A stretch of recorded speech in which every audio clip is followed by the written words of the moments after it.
7:30. Welcome to Breakfast with Bridgett, live streaming on News 6 Plus and ClickOrlando.com. I'm Bridgett Ellison. Great to be with you on this Thursday, December 5th. This morning, we're still waking up chilly, but we're going to check in with Candace and find out when things will start to warm up a little bit better for you if you're tired of this cold weather. Today, we're also talking about hearing loss with a hearing care professional because headed into the holidays, you may be visiting with loved ones and maybe yourself dealing with hearing loss issues, and it can complicate our communication. And so it's important to be able to hear clearly, just not only for your safety, but for those communication purposes and wellness. So we'll talk to a professional about all the options and how you can get tested coming up in just a little bit. First, though, we want to head over to the Pinpoint Weather Center with Chief Meteorologist Candace Campos. Candace, it's another chilly morning, but we're just hanging in there, not too much longer.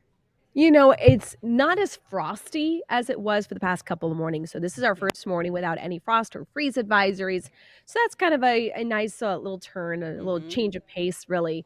But it's going to be a little interesting little kiddie ride where that little roller coaster ride. There's no big drops, there's no big climbs, but there are going to be a couple little loop-de-doops here that we're going to continue to track, all thanks to another cold front that will be arriving later on tonight.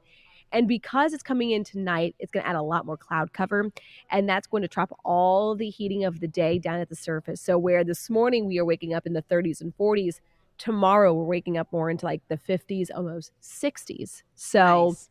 quite a change, and then we'll cool down a little bit Friday afternoon, Saturday morning, and then that climb will happen as we head into the start of next week. So let's take it to the map, show you what's going on, Bridgett, as we start kind of thawing out here in Central Florida, grabbing a nice book, maybe sitting around the fireplace. That's been your thing for the last couple of days. That won't be the case as we head into the weekend.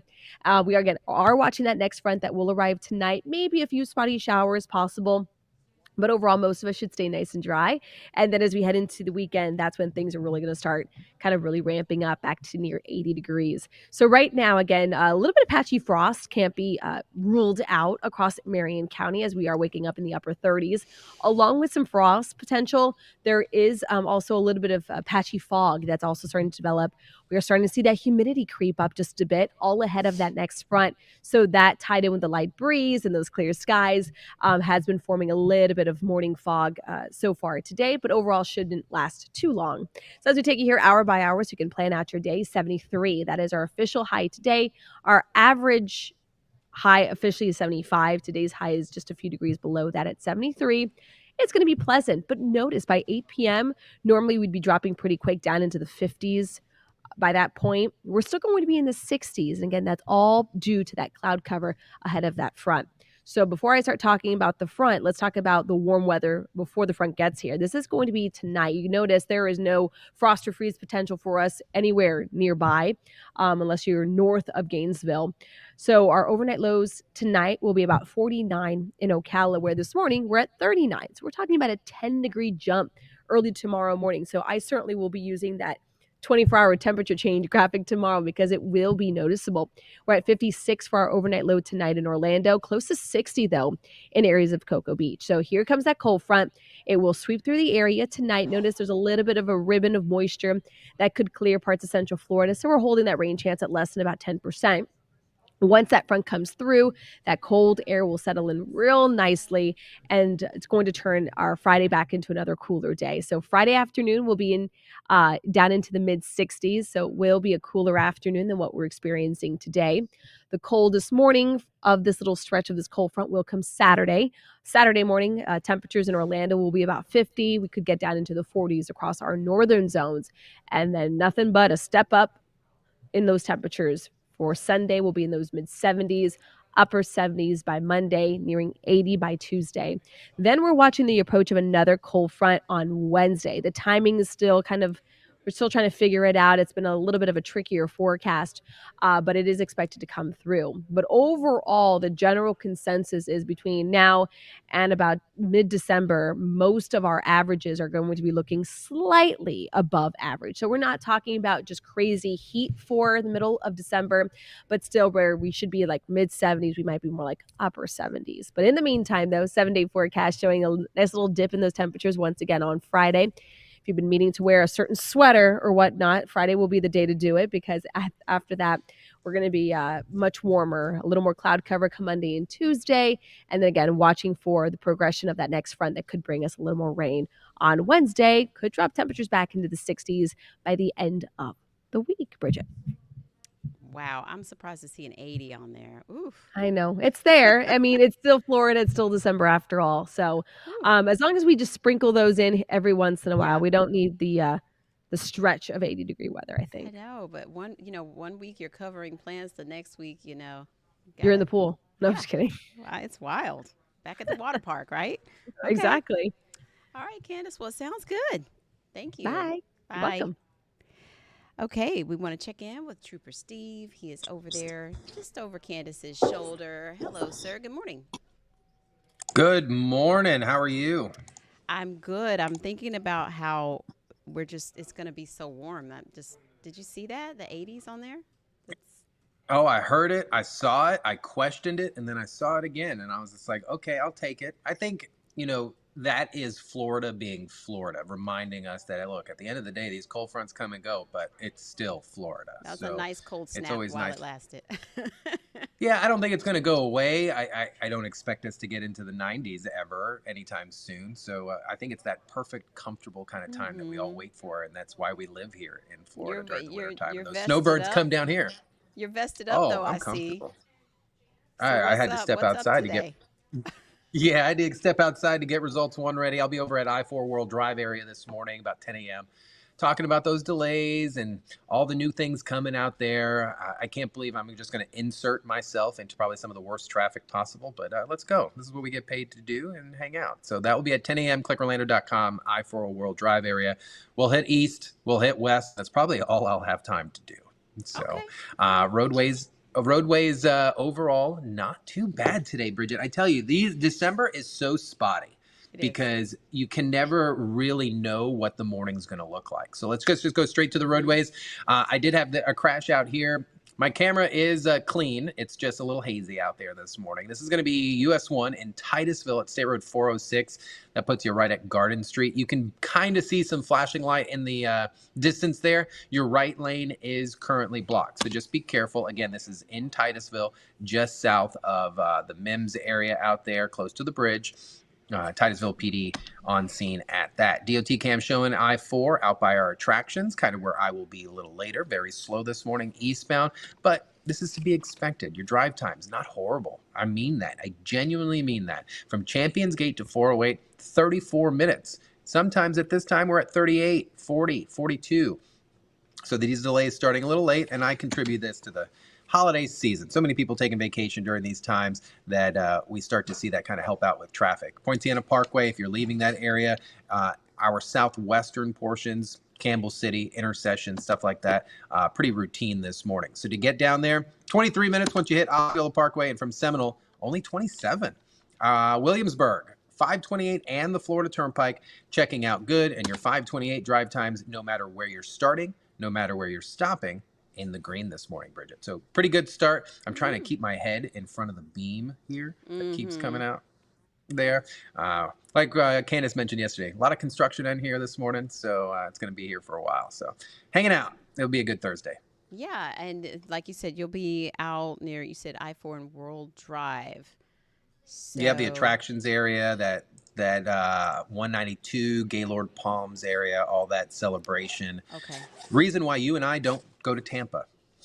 Well, and 'Cause it's so such a there's that mess. influx too of all the vacationers sort of this time range, Yep. right? So we get like more of an influx of Absolutely. people who are like, where do I go? Which lane am I supposed to be in? Right. That's Okay. probably a good reason why we see a lot of the late start to the traffic, because the people are visiting. They're like, let me sleep in. Come 8 o'clock, we start to see that traffic pick up because then they make their way Yeah. to the park. So we'll check Yeah. that out today. Cool. Okay, we'll see you then. Thanks, Trooper Steve. See ya. So we want to go over some of the top headlines this morning. We're following up on the opening statements set to get underway this morning in the trial surrounding the tragic death of Tyree Sampson. You may remember this. He was a teenager here on vacation and fell from the free fall ride at Icon Park in 2022. So the family of Tyree Sampson filed a lawsuit suing two of the ride's manufacturers. Our Angie Casada has more. The two foreign companies who designed and built the Orlando Freefall ride are accused of negligence, with attorneys arguing they failed to ensure the ride was safe and didn't properly warn passengers about height and weight restrictions. In March of 2022, Tyree Sampson fell to his death. Investigators later revealed the sensors to his seat were modified to allow larger riders, widening the restraint opening and making it unsafe. It was the manufacturer said, you don't need seatbelts. On a ride that goes 420 feet in the air, tilts forward at 90 degrees, and comes down at 75 miles an hour. Since the tragedy, the freefall ride has been dismantled and new safety laws have been enacted. But Tyree's mother is still fighting to hold the ride's builder accountable. Unfortunately, when he passed, I wasn't there for him. So I had to do this. I had to do this. And so, of course, we'll be following that today as that gets underway. Also this morning, a bust in downtown Orlando, Operation Nightcap. Police arrested nearly a dozen people in what they call a crackdown on bars and clubs. This morning, some of the businesses say that they feel targeted. Here's News 6's Troy Campbell. Orlando police announcing Operation Nightcap, releasing the booking photos of the 11 arrested so far, but say they've recommended 85 charges against a total of 32 suspects. OPD says from July to November, undercover officers were able to buy illegal narcotics at 17 venues in the downtown bar district. Included in the arrests are several employees of bars and nightclubs. All small businesses, do you think that the city of Orlando is unfairly treating the small businesses that are bars and nightclubs in the downtown entertainment district? 100%. We have a bullseye on us for some reason. Scott Katroba owns Bullet Bar, which is listed to have violations. What is your understanding of the violations that you've even had in the recent time?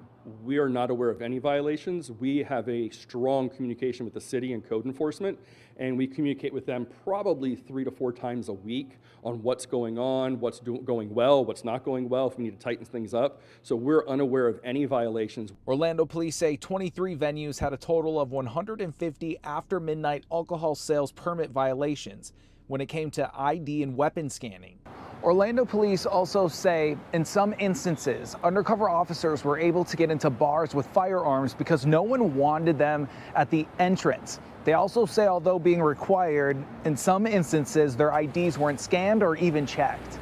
And how about the security wanting for weapons and the ID scanners that they cited in the after midnight sales? Yeah, we ID scan everybody. We do occupancy counts, and with the wanding, we've been doing that. We've been here 17 years. We've never not wanded. So that's very important to us. The last thing we want is a weapon inside our venue. OPD identified one of the men arrested as an employee of Bullet Bar. Katroba says that man has never worked at Bullet Bar or any of his venues. In downtown Orlando, Troy Campbell, Getting Results, News 6. All right, we're taking a quick break. We'll be right back to talk about hearing loss and the holidays. Welcome back. This morning we're talking about hearing loss and the holidays.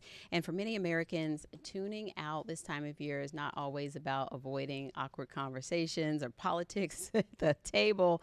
Sometimes it's because they can't hear, and because they can't hear, they just decide not to participate. And so this morning we're talking about this because 1 in 5 Americans are saying that they stay isolated from their family and friends to avoid conversations about their hearing loss, which becomes more obvious as they try to participate and cannot hear. Amina Aljami, a hearing care professional from Miracle Ear, is with us this morning to talk more about this. Good morning. Good morning, Bridget. How are you? It's great. How are you? Good to see you again. Yes, thank you for having me back. You know, we just talked about this right before the show came on. All of us have experienced this at one time or another, have loved ones who have, where you can't hear the conversation, and then that can create miscommunication, misunderstanding. And so hearing loss, it impacts so many facets of our lives. It does, for sure. And we want to keep in mind that not only does the family feel frustration, but the person themselves feels that frustration and embarrassment. So some ways that we can assist them is using more physical cues, facial cues, majority of us do some lip reading. So with someone with hard of hearing, lip reading is definitely going to help them in the long Right, run. right. And like we mentioned, 1 in 5 Americans admit that they're avoiding those interactions with family and friends because they don't want to talk about the hearing loss. So it's like a vicious cycle. Yes, it is for sure.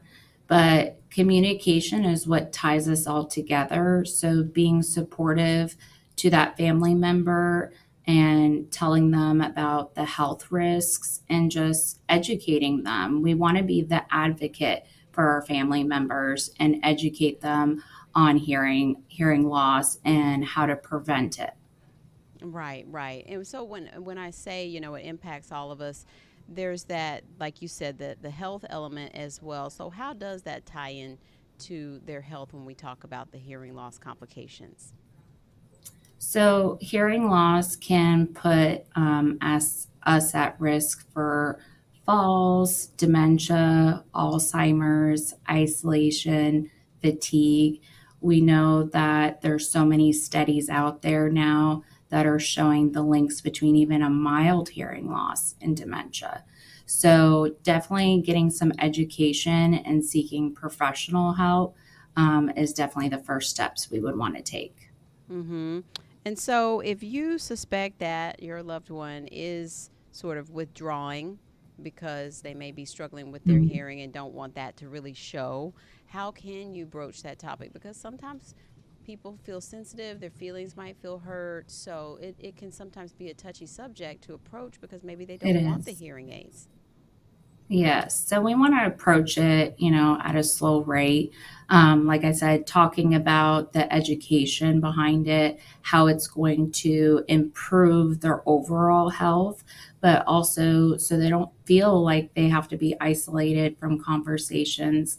I mean, hearing aids these days can help to cancel out background noise and give you the ability to understand speech better without having to feel like you're overworking or fatiguing yourself to be able to hear better. Mm-hmm. And it just gives them more confidence to share what's going on, whether it's talking about things or listening to other people with more confidence. And so that opens up just a whole new level of satisfaction with their lifestyle. For sure. Involvement with our loved ones will give us a window of their history of what's been going on. And then the family can share those stories with us. That way we can better assist them down the road. And so when we get to the point that we want to explore what's going on with the hearing, how can we get started? The first step would be to do a hearing screening. You can go to miracle-ear.com and there is a free screening on there. And then from there, you can also book a free evaluation with a professional to get a hearing test, and that's at no cost as well. So Okay. we definitely have different ways that we can get checked and get evaluated so we can figure out the next steps. And some of this is natural decline, or some of it could be from just a history of different things that have collectively harmed the hearing. Is that right? Yes, so hearing loss is could be from too much noise exposure, many ear infections, viruses. It could be genetic, it could be hereditary. So there's many different causes of hearing loss. It's not just age related. So that's why we do want to try to protect our ears as soon as possible. The earlier, the better.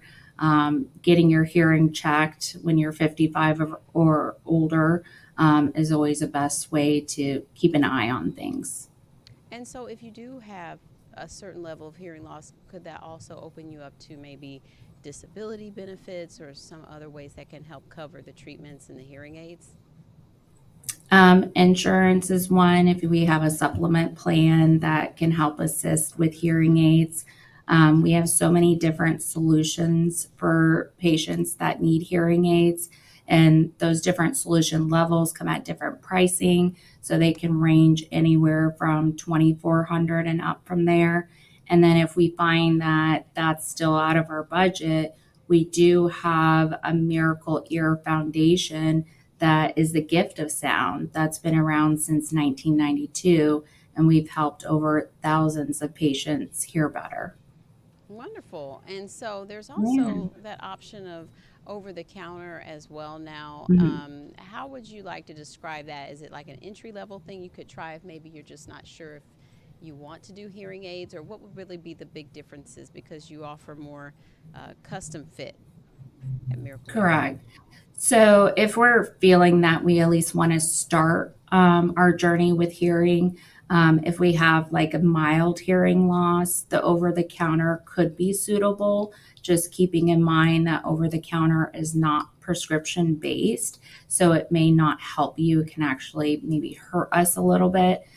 So seeking professional help to get hearing evaluation and a hearing test done with a professional. Awesome. So miracle-ear.com, is that right? Miracle-ear.com. Yes. All right. Well, Amina, great to have you with us this morning to talk about this important topic. Well, thank you, Bridgett, for having me again. Yeah, take care. Happy holidays. You too. Bye-bye. Bye. Well, speaking of the holidays, we want to take you over to Gaylord Palms. We mentioned that earlier, talking about ice. My co-anchor and insider guide Crystal Moyer was back there with all the top tips you should know about if you're thinking about going. Yeah, we got a special preview of ice featuring Elf, but here are 5 things you need to know if you're going to visit the attraction.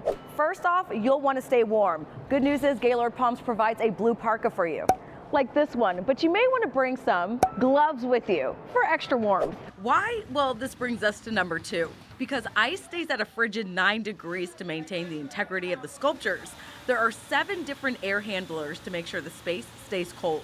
Dozens of expert sculptors from Harbin, China spent about a month carving life-sized pieces out of 2 million pounds of ice. And number 3, while ice is a more than 20-year tradition for Gaylord resorts, this is the first time the attraction is featuring Elf. You'll be transported straight into the movie with scenes like the candy cane forest, all made of ice. Then you'll venture to New York through the ice tunnel. Following Buddy as he finds his dad and campaigns to save the Christmas spirit. Number 4, have your cameras ready. There's quite a few photo ops here at Ice featuring Elf. You can sit next to Buddy the Elf while he's getting his shoes shined. Be a part of the iconic revolving door scene. And remember Buddy's breakfast spaghetti? And finally, number 5, if you're looking for a thrill, you can't forget the slides! There are 5 ice slides with different heights and intensities for kids and adults, and a secret slide in the mailroom. Ice featuring Elf runs now through January 4th at Gaylord Palms Resort in Kissimmee. I posted ticket prices on clickorlando.com/insider. Crystal Moyer, Getting Results, News 6. And take her advice about some of those extra layers to go with the parka when you get there. That way you could really stay and enjoy it and not feel like you got to rush out and warm up. But it looks so much fun. I want to try that ice slide. Speaking of fun, it's that time of year. Again, News 6's 6 days of giveaways up for grabs today. A 75-inch next generation smart TV. All you need to do is be a News 6 insider and then sign up to win. You can enter as many times as you want. And remember, it's always free to be a News 6 insider. Sign up at clickorlando.com/insider. So that's going to do it for us. But before we go, come out to the Orlando tree lighting tomorrow.